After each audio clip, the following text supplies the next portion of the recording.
Saudara, Litbang Kompas merilis hasil survei terbaru pemilihan gubernur dan juga wakil gubernur Jakarta. Survei menunjukkan persaingan ketat elektabilitas pasangan Ridwan Kamil Suswono dan Pramono Anung Rano Karno.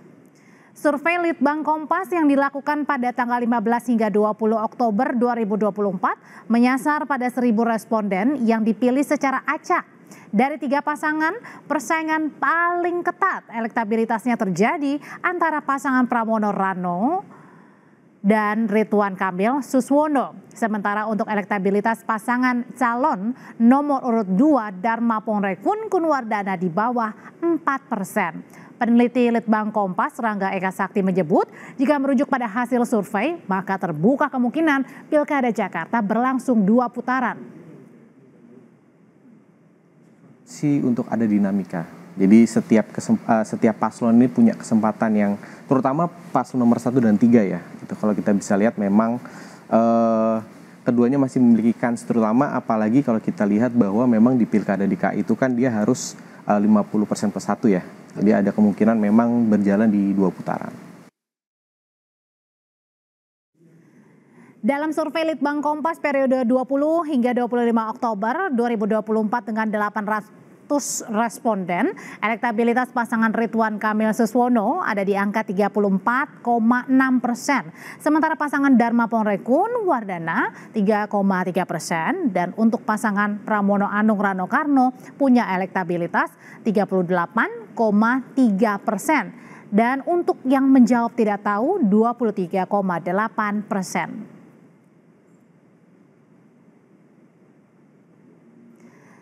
Calon Gubernur Jakarta nomor urut 1 Ridwan Kamil merespons survei Litbang Kompas yang menunjukkan elektabilitasnya 34,6%. Ridwan Kamil menyebut tak terlalu memusingkan hasil survei.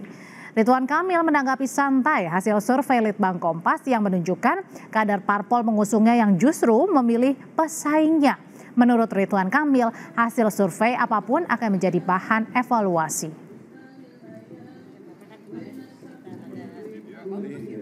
Tidak ada namanya jaminan 100% akan sesuai dengan arah dari koalisinya. Itu aja jawaban saya. Ya, karena tiap survei beda-beda. Di Kompas undecided-nya 25% kalau nggak salah ya. Di yang lain cuma 4% coba. Jadi susah membacanya ya. Makanya saya bilang saya nggak bisa merespon terlalu detail. Yang penting bagi kami survei itu menjadi evaluasi itu aja. Dan untuk calon gubernur Jakarta nomor urut 2 Dharma Pongrekun mengaku tidak terpengaruh dengan hasil survei. Dharma mengaku tetap akan bekerja menyerap aspirasi warga sebab menurutnya penentuan bukan pada hasil survei melainkan hasil suara pemilih pada tanggal 27 November.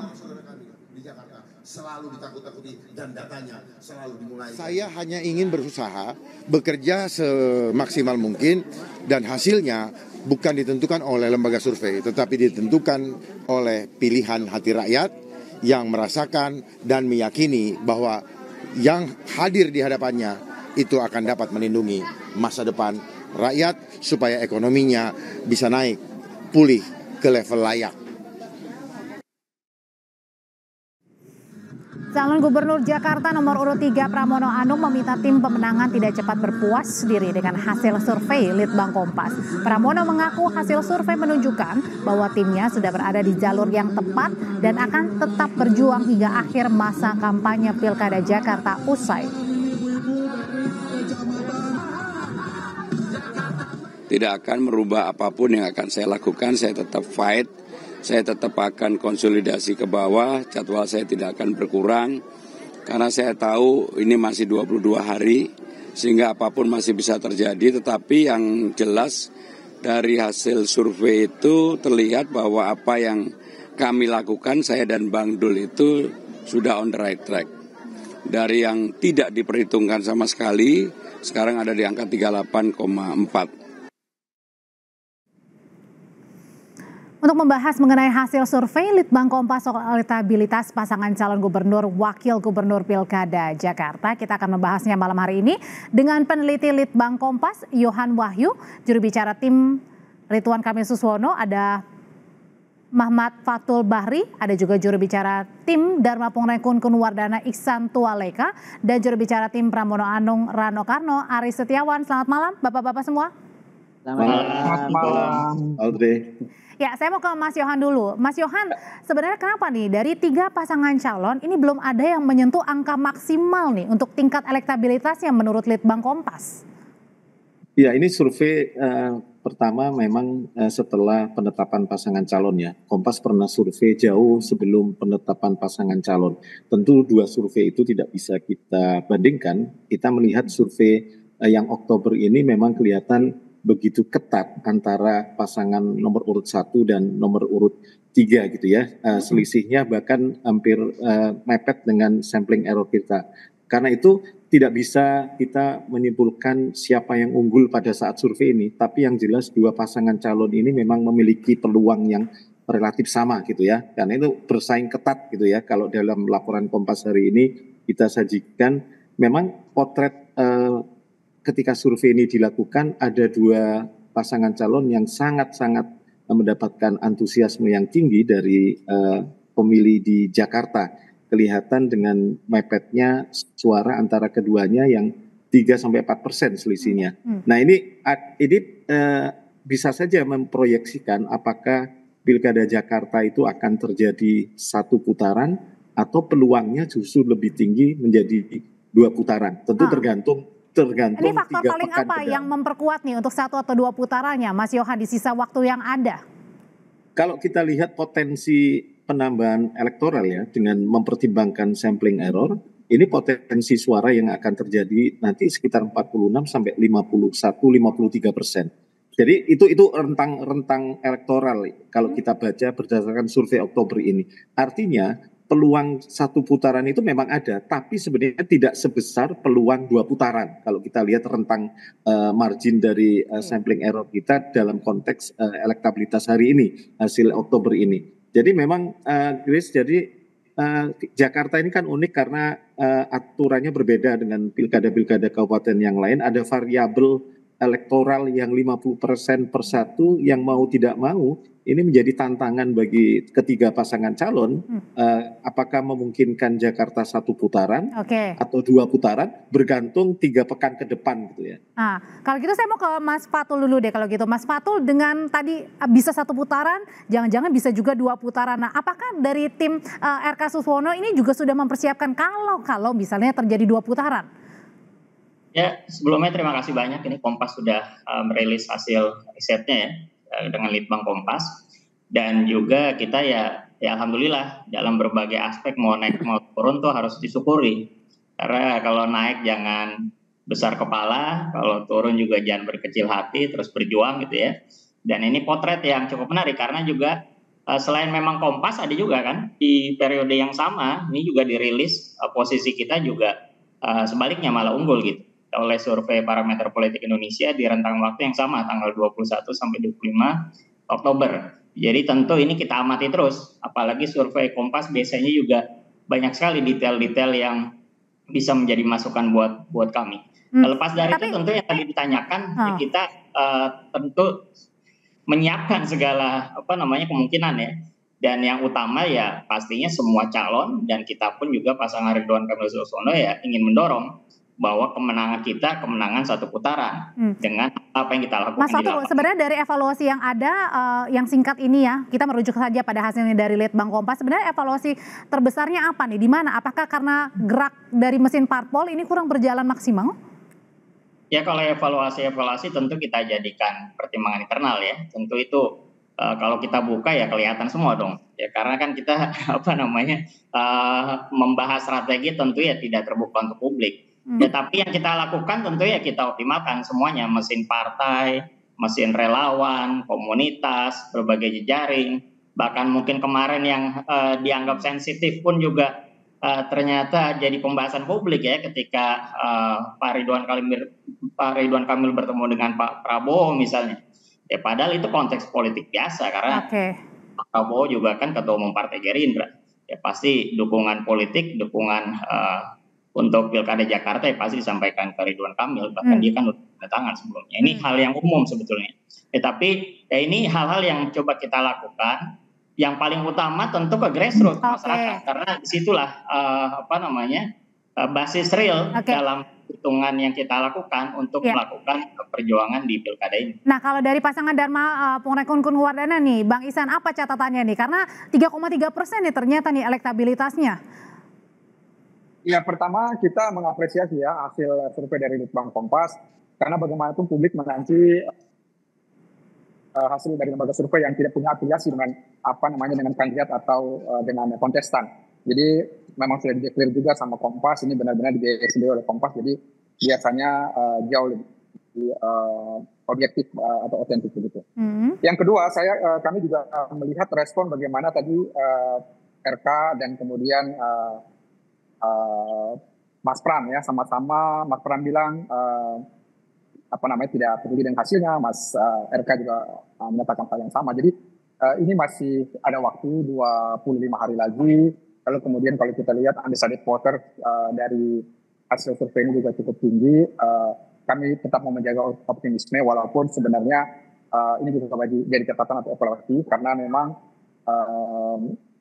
kami dengan logistik yang terbatas tentu juga mempunyai kendala dalam banyak hal, tapi kami berharap bahwa di 25 hari sisa ini dengan intensitas pasangan untuk turun ke bawah dan kemudian juga dengan ada banyak lagi platform media termasuk media televisi dalam mempublikasikan gagasan. Artinya masih terbuka peluang ya untuk mengejar ketertinggalan dari dua paslon lainnya begitu ya, Bang Ihsan ya. Kami yakin dan kalaupun akhirnya 2 putaran pun dan misalnya pasangan kami tidak melangkah jauh sampai ke 2 putaran, kami tentu akan juga seksi dalam hal untuk diperebutkan oleh masing-masing pasangan yang kemudian nantinya akan lolos begitu. Oke, kalau dari Bang Mas Aris sendiri, tadi kan Pak Mas Pram ini bilang ya di awalnya tidak dijagokan tapi kemudian untuk sementara unggul. Nah ini berbesar hati atau justru juga was-was nih karena kan perbandingan sedikit sekali nih dengan paslon nomor urut 1, Mas Aris. Ya, terima kasih. Yang pertama bahwa kami menghargai setiap lembaga survei yang menyelenggarakan survei opini publik terutama terkait dengan elektabilitas kandidat di Pilkada Jakarta. Memang tadi disampaikan Mas Pram, betul hasil ini sebenarnya adalah hasil yang luar biasa karena memang ada peningkatan elektabilitas yang luar biasa dari Mas Pram dan Bang Dul ya. Kalau di bulan lalu itu di beberapa lembaga survei yaitu kita hanya ada di angka 20-an%, saat ini kita sudah bahkan leading ya, sudah cross. Bahkan kalau kita berkaca dari awal September misalnya itu elektabilitas Kang Emil kan di atas 50%, bahkan ada yang 58% di LSI waktu itu. Kemudian memang terjun sangat jauh di bulan Oktober ya, itu menjadi 37 dan kami leading 41%. Sempat ada data yang berbeda di periode yang sama waktu itu dari poll tracking di mana 51% Kang Emil dan kita hanya 36%, tetapi tadi malam Persepi sudah menyatakan bahwa data dari poll tracking tidak bisa dipertanggungjawabkan dan hari ini poll tracking juga sudah keluar dari Persepi. Artinya memang baik LSI yang sudah diverifikasi dan sudah diinvestigasi datanya betul, angkanya ini mirip-mirip dengan Litbang Kompas. Kemudian ada juga LSI DNIJA juga angkanya mirip-mirip di angka seperti itu. Artinya apa? Ada kontras yang cukup jauh antara kenaikan elektabilitas dari pasangan nomor 3 dan penurunan yang lumayan sangat dalam dari pasangan nomor 1. Tetapi Mas Pram tadi juga sampaikan ini tidak bisa dijadikan sebagai alat pemuas ya, tetapi kita akan menjadi semakin bersemangat. Karena apa? Memang ini hasil kerja keras dari seluruh tim, dari seluruh masyarakat Jakarta. Mas Pram dan Bang Dul turun ke masyarakat sampai suaranya habis. Mas Aris, kita ini bapak-bapak kita juga lihat ya kita bedah satu-satu ya, Mas Johan. Ini kita bedah berdasarkan yang pertama dulu ya.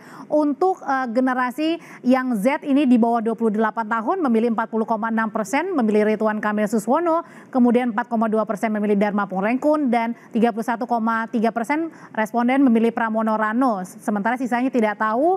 Jadi intinya yang mau disampaikan adalah generasi anak-anak muda ini lebih memilih Ridwan Kamil Suswono. Sementara untuk yang Y kemudian juga kita lihat ini berusia 28 hingga 35 tahun, 40 sekian persen ini memilih Ridwan Kamil lebih tinggi, kemudian juga sisanya Pramono Anung, Rano Karno 36, dan sisanya lagi 2,7. Sementara untuk yang baby boomers dan lainnya ini lebih banyak memilih cenderung ke paslon nomor urut 3. Sebenarnya kenapa ini pembedanya? Apakah karena memang mengenalkan media sosial di publik yang luas makanya memilih yang paslon seperti RK ini yang lebih muda usianya, Mas Yohan? Ya, memang ada pola ya, semakin tua usia responden itu memang cenderung memilih ke Pram Rano. Sementara semakin muda kelompok usia responden itu lebih dekat pilihannya kepada nomor urut 1 RK Suswono. Itu benar tadi Audrey soal relasi dari mana Anda tahu RK, dari mana Anda tahu Pramono misalnya ya, dalam konteks persaingan dua paslon 1 dan 3 ini. Pramono RK memang lebih banyak dikenal melalui media sosial, meskipun Pram juga, tapi angka pengenalan terhadap RK itu jauh lebih tinggi di media sosial dibandingkan Pram. Jadi ini kelihatan memang generasi-generasi yang lebih muda, pemilih, kategori pemilih yang usianya relatif lebih muda, termasuk yang paling muda Gen Z, di bawah 28 tahun ini memang penggunaan media sosialnya lebih tinggi intensitasnya dan memang lebih dekat pilihan-pilihan itu pada RK. Kita tahu RK. Tapi kalau untuk pemilih Jakarta sendiri, Mas Yohan, kalau untuk pemilih Jakarta lebih banyak yang mana usianya atau generasinya? Sebenarnya proporsi nasional itu kan 50 sampai 60% ini pemilih muda ya, mula dan muda proporsinya sama, tidak jauh berbeda. Tapi kalau kita berarti Y dan Z kita cross analisis cross tabulasi dengan pilihan calon gubernur, memang polanya kelihatan semakin tua usia responden memang cenderung ke Mas Pram,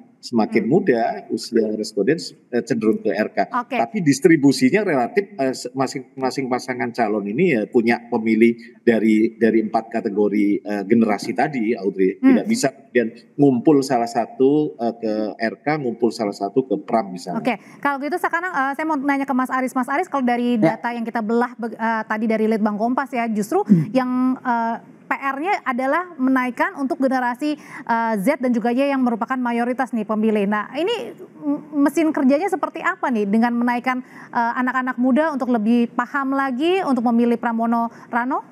Karena ini berbanding terbalik ya, lebih banyak yang memilih RK dan Suswono.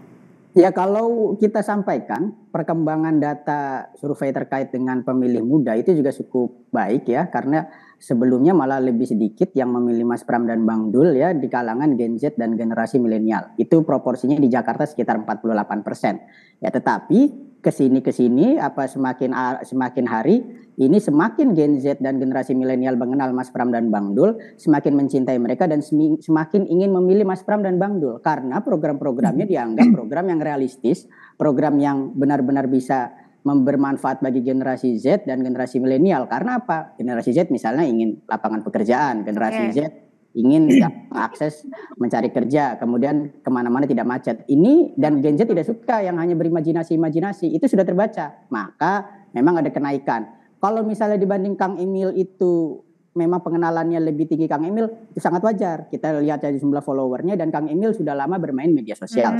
Kalau gitu saya mau tanya ke Mas Fatul kalau gitu ya.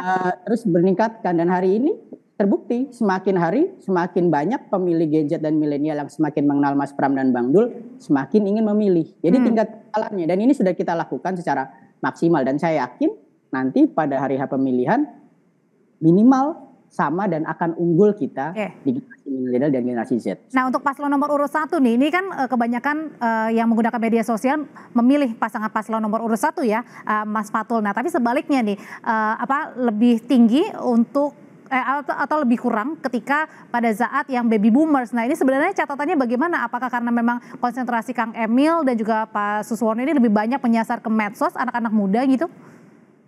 Ya, berarti yang jelas salah satu program yang disampaikan juga terkait ya, karena sangat relate sekali dengan anak muda tadi.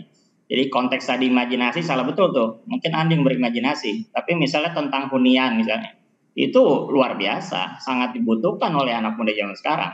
Dan apa yang disampaikan Kang Emil juga bukan satu hal yang baru, karena di Jakarta pun juga hunian di atas stasiun sudah ada dibuat oleh PT KAI. Ini kan mau dibangun di atas pasar, di beberapa tempat yang lain, dan itu sangat relate dengan anak muda zaman sekarang, Gen Z, yang sulit untuk mendapatkan tempat tinggal dan sebagainya. Ataupun juga program-program yang lain, misalnya salah satunya tentang kesehatan mental. Ini kan salah satu yang menjadi tantangan anak Gen Z zaman sekarang gitu. Jadi apa yang disampaikan justru sangat terkait. Nah, konteks misalnya penggunaan medsos, kalau itu dijadikan perbandingan, mungkin kalau saya melihat sebetulnya dalam evaluasi kita pun juga tidak terlalu banyak medsos yang coba kita lihat ya. Misalnya Kang Emil saja, kalau Anda lihat dengan jumlah followers yang terbanyak, salah satunya politisi yang paling banyak jumlah followers. Jadi artinya memang lebih fokus kepada generasi anak-anak muda untuk menyasar medsos nih kampanyenya? Ya, tadi saya mau bilang belum selesai tuh. Jadi salah satu medsos yang paling tidak aktif mungkin medsosnya Kang Emil, itu salah satu di antara calon yang lain ya. Ini kan bukan hanya konteks medsos berarti, tapi memang jangkauan publik mencerna program ataupun juga bagaimana kita turun ke lapangan, dan itu akhirnya dibaca oleh publik dan mudah-mudahan menjadi gambaran gitu. Medsosnya mudah-mudahan ke depan dimainkan pun juga akan menjadi peningkatan suara mudah-mudahan. Oke, nah kalau catatan dari paslon nomor urut 2 ini tadi di Litbang Kompas menjelaskan bahwa untuk generasi usia yang sudah lanjut gitu ya, ternyata sama sekali 0% nih tidak mengenal pasangan Dharma Pongrenkun Wardana nih. Mas tentu saja hasil survei dari Litbang Kompas ini juga akan jadi masukan bagi kita untuk melakukan evaluasi ke dalam. Memang ya seperti saya sampaikan sebelumnya, dengan logistik yang terbatas, ada banyak hal yang menjadi kendala kita saat sosialisasi. Tapi dengan adanya hasil survei ini, tentu exposure atau penggunaan media sosial akan makin kita genjot juga. Kita berharap bahwa undecided voter yang cukup besar di pilkada kali ini itu bisa kita persuasi, dan harapannya kita akan tetap kompetitif sampai nanti di hari pemilihan tanggal 27 November nanti. Mas Yohan, tersisa beberapa minggu lagi. Sebenarnya apa faktor penentu untuk melihat karakter dari warga Jakarta yang bisa berubah-ubah, yang tidak yang kemudian juga tidak tergantung dengan keterpilihan anggota keluarganya untuk memilih satu paslon begitu. Sebenarnya apa komponen atau faktor yang paling kuat ini untuk menentukan nanti 1 putaran, 2 putaran, dan siapa yang menang? Ya, kalau dilihat dari alasan undecided voter kenapa belum menentukan pilihan, salah satunya adalah secara umum sebenarnya wait and see ya, menunggu gitu ya, melihat sejauh mana di waktu-waktu tersisa, terutama kan ada momentum kampanye, itu ada momentum debat gitu ya. Jadi memang referensi memastikan atau mengumpulkan banyak referensi tentang ketiga pasangan calon ini menjadi salah satu alasan undecided voter belum menentukan pilihan. Tapi yang jelas sebenarnya dengan waktu yang tersisa, tentu ketiga pasangan calon mestinya memang harus banyak turun ke lapangan. Tidak saja untuk meningkatkan popularity, karena dengan popularity yang meningkat itu bisa potensial diikuti dengan likability, orang makin suka pada akhirnya juga berpotensi akan memilih. Tapi tidak cukup dengan seperti itu. Exposure program-program, saya pikir Jakarta ini kan kalau kita belajar fenomena 2017, bagaimana perdebatan antara OKOC, perdebatan DP 0%, saya pikir hal itu juga bisa terbuka ruang itu tentang perdebatan ini. Kalau parpol, singkat, parpol menentukan? Ya, saya pikir tidak menjadi variabel utama ya, kalau kita lihat pilihan orang terhadap sosok, baik itu di pemilihan presiden maupun pemilihan kepala daerah, itu kekuatan sosok yang cukup dominan. Partai politik tidak menjadi variabel utama, tapi bukan berarti tidak penting gitu ya. Karena memang kalau kita lihat kekuatan sosok yang lebih bermain, karena sisi emosi pemilih yang akan dimainkan ketika dia akan membandingkan antara ketiga pasangan calon ini, sosoknya seperti apa, rekam jejaknya seperti apa gitu ya. Meskipun variabel partai juga tetap punya kontribusi gitu. Nah, ada 3 sorotan setidaknya yang membuat pekerjaan lebih berat lagi harus dijunjung oleh ketiga pasangan calon dan juga tim suksesnya. Ada di debat terakhir, debat ketiga, kemudian juga program-program kerja, dan yang terakhir adalah untuk menyasar partai politik yang ternyata ini juga berpengaruh juga untuk kemenangan pasangan calon di Pilkada Jakarta. Terima kasih Mas Yohan untuk ulasannya, Mas Fatul terima kasih, Mas Bang Iksan dan juga Mas Aris terima kasih. Selamat malam.